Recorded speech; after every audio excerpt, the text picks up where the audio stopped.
नमस्कार दोस्तों, MMS news 24 में मैं फरीद खान आपका स्वागत करता हूं।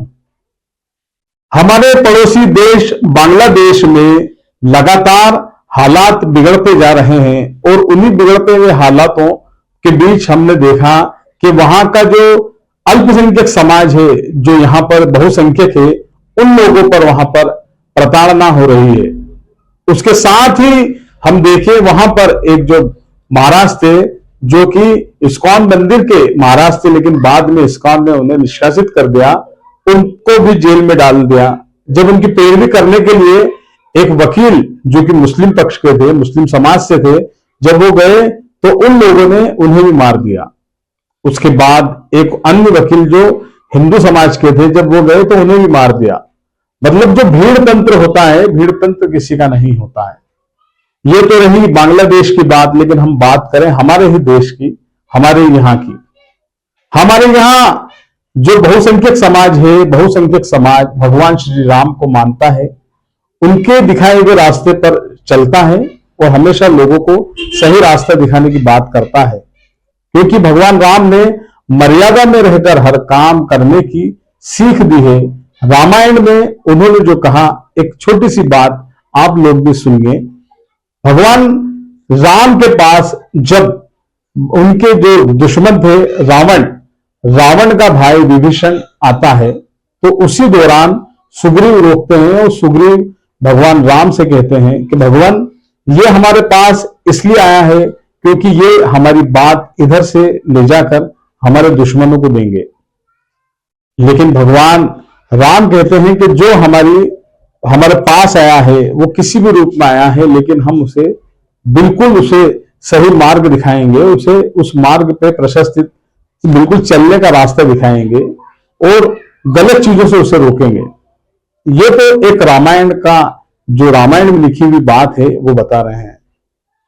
इसका सीधा सा मतलब यही है कि भगवान राम ने लोगों को जो शिक्षा दी है, जो बात बताई है, वो ये बताई है कि आप लोग कोई भी हो, किसी भी, चाहे आपका दुश्मन हो, चाहे आपका दोस्त हो, चाहे आपको मानने वाला हो या ना मानने वाला हो, सबको एक समान रहना है। लेकिन कुछ ऐसे लोग हैं कि जो भगवान राम का नाम तो लेते हैं, लेकिन भगवान राम की बात को नहीं मानते हैं।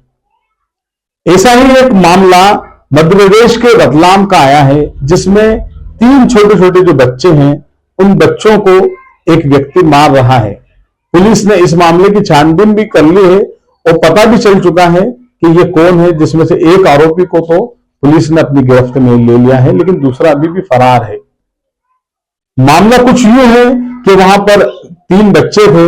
वहां का माणक चौक इलाका है, माणक चौक थाना क्षेत्र के करीब एक जगह पर ये 3 बच्चों को एक व्यक्ति मारता हुआ जो वीडियो था वायरल हुआ। इसका मारने का वीडियो वायरल हुआ। इसी बीच जब वो व्यक्ति उन बच्चों को मार रहा था, तो वो मुस्लिम समाज के बच्चे थे, तो एक बच्चे के मुंह से अल्लाह शब्द निकला।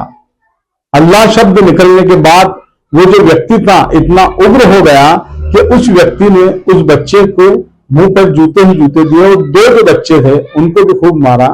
उसी दौरान एक बच्चे ने जय श्री राम का नारा लगाया, फिर जिस बच्चे ने अल्लाह कहा था फिर उसको मारा, फिर उसके मुंह से जय श्री राम के नारे लगवाए। जबकि ये जो जय श्री राम का नारा है, भगवान जय श्री राम ने लोगों को अच्छी सीख दी है। हम किसी भी धर्म को उठा लें, किसी भी मजहब की बात करें, हम किसी भी धर्म मजहब के कुरान की बात करें, गीता की बात करें, बाइबल की बात करें, रामायण की बात करें, हम कहीं की भी बात करें, किसी भी धर्म मजहब को जो मानने वाले लोग हैं उनकी बात करें, तो वहां से हमेशा आपको एक अच्छा धर्म पंथ पर चलने का एक पैगाम मिलता है।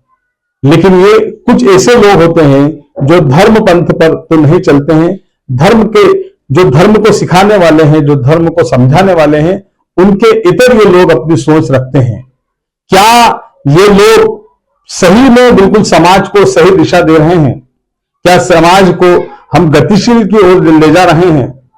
हमें क्या रोजगार की ओर इस ओर ध्यान देना चाहिए? क्या हमें समाज की बात जब कर रहे हैं, धर्म की, मजहब की हम बात कर रहे हैं, तो क्या धर्म मजहब हमें यही सीख दे रहे हैं? कट्टरपंथ किसी भी देश का हो, किसी भी समाज का हो, जब हम पड़ोसी हमारे देश पाकिस्तान को देखें जो कट्टरपंथ से उनका क्या हालात हुए।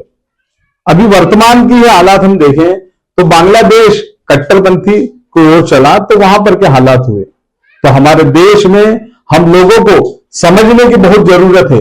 हमें ये जानना पड़ेगा कि क्या कट्टरपंथ या कट्टरपंथी होना किसी भी देश की विरासत को संभालने के लिए क्या सही है। रतलाम की जो घटना है उसका जो वीडियो कोई भी समाज वर्ग या व्यक्ति हो वो देखेगा तो उसका दिल दहल जाएगा।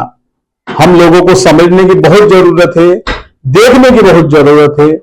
हाँ, आज जो है एक वीडियो वायरल हुआ था जिस तारतम्य में एक समुदाय द्वारा उपस्थित हुआ था। उनका कहना था कि ये वीडियो वायरल हुआ है जिसमें एक व्यक्ति 3 बच्चों के साथ मारपीट कर रहा है, जिस तारतम्य में थाना माणिक चौक में संबंधित धाराओं के तहत जो है प्रकरण पंजीबद्ध किया है। आरोपियों की सरगर्मी से तलाश की जा रही है, पुलिस शीघ्र उनको अरेस्ट कर लेगी। में जो आज वातावरण निर्मित हुआ है, छोटे छोटे बच्चों से कहा जा रहा है कि आप अन्य धर्मों के किनारे लगाएं और श्री राम बोले। तो हमारे देश की जो सनातनी संस्कृति है, हम सुबह का अभिवादन आपस में अन्य धर्म के लोगों से भी राम राम से करते थे और वो भी उधर से राम राम से ही जवाब देते थे। ये हमारा नमस्कार करने का सुबह का तरीका था, जो सनातन धर्म के अनुसार हमेशा से चलता हमारे देश में आ रहा था। वर्तमान में जो विसंगति आई और जो देखकर चिढ़ाना और उनको देखकर श्री राम लगाना, तो इस दृष्टि से कतई उचित नहीं है। हमारी पुरानी संस्कृति और परंपरा रही है, हमारी गंगा जमुनी संस्कृति है, मिलजुल कर रहने की हमारी जो सभ्यता है उस पर कुठाराघात किया जा रहा है। बांग्लादेश और मणिपुर की घटना पर ध्यान हटाने के लिए देश में ऐसी छोटी छोटी घटनाएं वर्तमान सरकार के इशारों पर उसके सहयोगी संगठन के लोग कर रहे हैं ताकि मूल मुद्दों से भटकाया जाए। लगातार बांग्लादेश और मणिपुर में मानवता की हत्या हो रही है और कोई भारत सरकार द्वारा कोई कदम नहीं उठाया जा रहा। तो देश में इस प्रकार से जो दुराभावना से कार्य किया जा रहा है तो हम आने वाली पीढ़ी को क्या संदेश देंगे। और ये हमारे खुशहाली भी कम हो रहा है और हमारे देश की जो एकता और अखंडता है उसके लिए भी असुरक्षा का वातावरण पैदा किया जा रहा है। जबकि इस समय गरीबी, महंगाई, बेरोजगारी और निजीकरण के कारण जो गरीब मजदूरों का शोषण हो रहा है उस पर बात होना चाहिए।